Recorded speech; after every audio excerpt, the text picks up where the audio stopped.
बिस्मिल्लाहिर्रहमानिर्रहीम अस्सलामु अलैकुम रहमतुल्लाह। ख्वाजा आसिफ की जानिब से जिस तरीके से जनरल बाजवा के ऊपर, जनरल फैज़ के ऊपर इल्ज़ामात आयद किए गए और उनको पार्लियामेंट के अंदर बुलाने के लिए, कटहरे में खड़ा करने के लिए, उनसे हिसाब किताब मांगने के लिए और उनकी पॉलिसीज़ के ऊपर क्वेश्चन करने के लिए, सवालात करने के लिए बड़ी बातें की गई और ऐसा लगता रहा और पूरे पाकिस्तान के अंदर इस बारे में बात होती रही, पूरे पाकिस्तान के अंदर, कि ये ख्वाजा आसिफ जो कि सिटिंग डिफेंस मिनिस्टर है, वो जनरल बाजवा से मुतल्लिक, जनरल फैज़ हमीद से मुतल्लिक, यानी कि साबिक आर्मी चीफ से मुतल्लिक, साबिक DGI से मुतल्लिक इतनी ख़तरनाक बातें कर रहा है।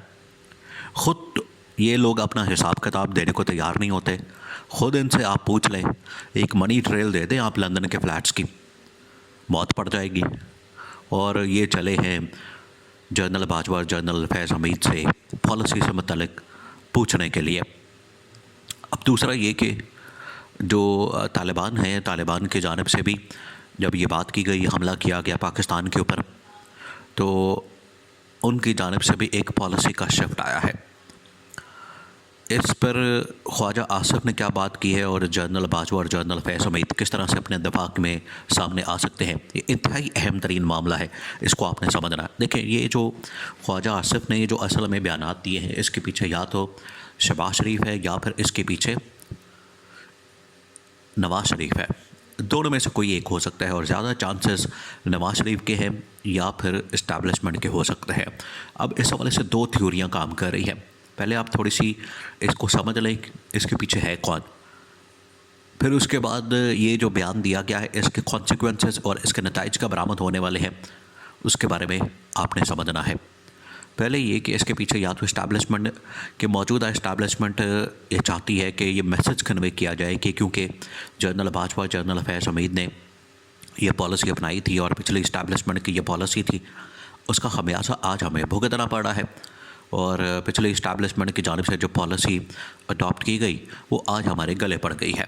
या फिर नवाज़ शरीफ की जानिब से ख्वाजा आसिफ को ये कहा गया कि तुम इस तरह की बातें करो और क्योंकि हमने एंटी इस्टेब्लिशमेंट एक बयानिया बनाना है, मौजूदा इस्टेब्लिशमेंट के ख़िलाफ़ तो हम जा नहीं सकते, पिछले इस्टेब्लिशमेंट के ऊपर हमलावर हो जाओ।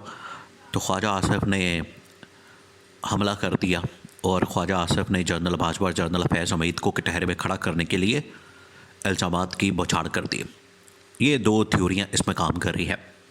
अब इसमें होने क्या जा रहा है, इस हफ़्ते में, ये जो हफ़्ता शुरू हुआ है, इस हफ़्ते में अब जनरल बाजवा की जानिब से रद्द अमल आना है और ये बहुत अहम तरीन रद्द अमल सामने आने वाला है। उसकी वजह यह है कि जनरल बाजवा हमेशा से कोई ना कोई अपना रद्द अमल किसी न किसी सहाफ़ी के ज़रिए से देते हैं और इस मरतबा भी उनकी जानिब से रद्द अमल सामने आएगा। और रद्द अमल जो है वो बड़ा समझने वाला है और रद्द अमल जो है वो इस वक्त नवस्ता दीवार है, कोई भी पढ़ सकता है, कोई भी समझ सकता है कि इस पर रद्द अमल क्या हो सकता है। पहली बात ये कि जनरल बाजवा की जानिब से ये रद्द अमल आ सकता है कि ये क्योंकि उस वक्त की इस्टेब्लिशमेंट, उस वक्त की गवर्नमेंट, या आप इस तरह से कह लें कि जो सिविल लीडरशिप है या मिलिट्री लीडरशिप है, दोनों ने मिलकर एक मुश्तरका, एक जॉइंट पॉलिसी अपनाई थी जो कि उस वक्त पाकिस्तान के मफाद में थी। पॉलिसी क्या थी? पॉलिसी ये थी कि जो अफ़गानिस्तान के अंदर एक शिफ्ट आया है, अमेरिका वहाँ से चला गया है, तालिबान की हुकूमत आ गई है और पाकिस्तान के अंदर जो तालिबान है वो अब उनको भी मेन स्ट्रीम के अंदर लाया जाए और जो अफ़गानिस्तान के अंदर तालिबान मौजूद है उनके साथ भी बातचीत की जाए, तो तालिबान को, अफ़गानी तालिबान या पाकिस्तानी तालिबान, उनको ठंडा करके जो इनकी जानिब से दहशतगर्दी के हमले होते हैं उनको रोका जाए। ये पॉलिसी थी और उसमें वक्ती तौर पर 1-2 साल, 2-3 साल इमरान खान के दौरे हुकूमत में कामयाबी मिली भी। अब ख्वाजा आसिफ ने ये क्योंकि बात की कि इन्होंने हमें ब्रीफिंग दी, जनरल बाजवा ने, जनरल फैज़ हमीद ने आकर, और इनकी ब्रीफिंग की, ये जो ब्रीफिंग दी गई है, इनकी ब्रीफिंग के ऊपर जो है दोबारा से सवाल जवाब किया जाए।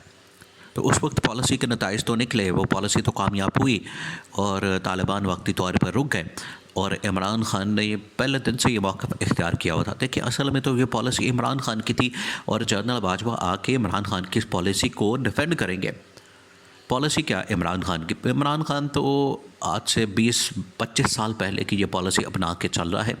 जब 2001 में अफ़गानिस्तान के ऊपर अमेरिका की जानिब से हमला किया गया, जनरल मुशर्रफ की उस वक्त हुकूमत थी। इमरान खान ने उस वक्त कहा था कि ये जो मिलिट्री सलूशन आप ढूंढने की कोशिश कर रहे हैं, इस पूरे कॉन्फ्लिक्ट का मिलिट्री सलूशन नहीं है, आप इसका मिलिट्री के ज़रिए सलूशन नहीं निकाल सकते, बल्कि डायलॉग, बातचीत, मुज़ाकरात और टेबल टॉक के ज़रिए ही आप सलूशन निकाल सकते हैं। इमरान खान 20-22 साल ये बात करता रहा, लेकिन 20-22 साल लग गए दुनिया को समझने में, अमेरिका को समझने में, आलमी ताकतों को समझने में, नेटो की ताकतों को समझने में कि इमरान खान जो अकेला तनहा अपनी बात के ऊपर डटा हुआ कायम, पहले दिन से आखिरी दिन तक जो बात करता रहा, बाकी में वो बात ठीक है। और उसके मुताबिक फिर चीज़ों को आगे बढ़ाया गया और अमेरिका भी वहाँ से निकला, अफ़गानिस्तान से, फिर बाकी ताकतवर ममालिक, नेटो ममालिक भी निकले। तो इस तरह से वहाँ पर एक जंग का ख़ात्मा हुआ जो तकरीबन को 20 साल चलती रही, जिसका नुकसान अमेरिका को भी हुआ, नेटो ममालिक को भी हुआ, जानी और माली नुकसान दोनों सूरतों में। उससे बढ़ के अफ़गानिस्तान के अंदर भी बड़े मसाइल पैदा हुए, वहाँ जंग ज़दा माहौल रहा, जंग ज़दा अफ़गानिस्तान रहा, जिसकी वजह से ख़ित्ता भी बहुत हलचल का शिकार रहा और पाकिस्तान को भी शदीद तरीन नुकसान हुआ। पाकिस्तान का जो नुकसान है वो पूरी दुनिया में सबसे ज़्यादा है। तो बहरहाल इमरान खान की जो पॉलिसी थी वो कामयाब थी। आज पॉलिसी चेंज करना पड़ेगी। देखिए, हालात वाक़यात बदल जाते हैं, ऐसा तो नहीं है जो आज 2018 के अंदर हालात है उसके मुताबिक ही हमने पॉलिसी बनानी है। 2018 में हालात वाक़यात मुख्तलिफ थे, उस वक्त जो पॉलिसी बनाई गई वो उस वक्त के हालात वाक़यात के मुताबिक थी। आज जो पॉलिसी बनानी है, आज ये जो वज़ीर दिफ़ा बन के बैठा है, सिटिंग डिफेंस मिनिस्टर, इसको चाहिए, अगर ये इतना सियाना आदमी, अगर इतना समझदार आदमी, अगर इतना विजन रखता है, अगर इतनी समझ बूझ रखता है, ये और इसका दोनों लीडर शहबाज शरीफ, नवाज़ शरीफ, अगर वो इतनी समझ बूझ रखते हैं, जो कि नहीं रखते, तो ये बनाएं पॉलिसी, बना के दिखाएं, चला के दिखाएं, ना सिर्फ मुल्क को बल्कि इस खित्ते को, बल्कि आलमी सतह के ऊपर पाकिस्तान को एक सफ़ में अंदर ला के दिखाएं। नहीं ये लोग कर सकते। उसकी वजह ये कि इनके अंदर ना इतनी कुव्वत है, ना ताकत है, ना हिम्मत है, ना विजन है, ना और चीज़ है। तो ये बातें सिर्फ इन लोगों की जानिब से की जा सकती हैं। इसके अलावा ये अमली तौर पर कोई इनकी जानिब से ना तो काम किया जा सकता है, ना इक़दाम किए जा सकते हैं, ना इनके पास कोई विजन मौजूद है। तो आज जो सूरत हाल है उसमें जनरल बाजवा, जनरल फैज़ हमीद के ऊपर इल्ज़ामात या इमरान खान के ऊपर इल्ज़ामात, उनसे कोई फ़ायदा नहीं होने वाला। अब आप वज़ीर दिफ़ा है, अब आप इल्ज़ामात मत लगाएं, काम करके दिखाएं, काम करके दिखाएं। काम करेंगे तो आपको वज़ीर दिफ़ा इसलिए नहीं बनाया गया कि आप बातें करें और इल्ज़ामात और हमें कहानियाँ सुनाएं माजी की 6-7 साल 8 साल पहले की। काम करें और मामलात को ठीक करके दिखाएं।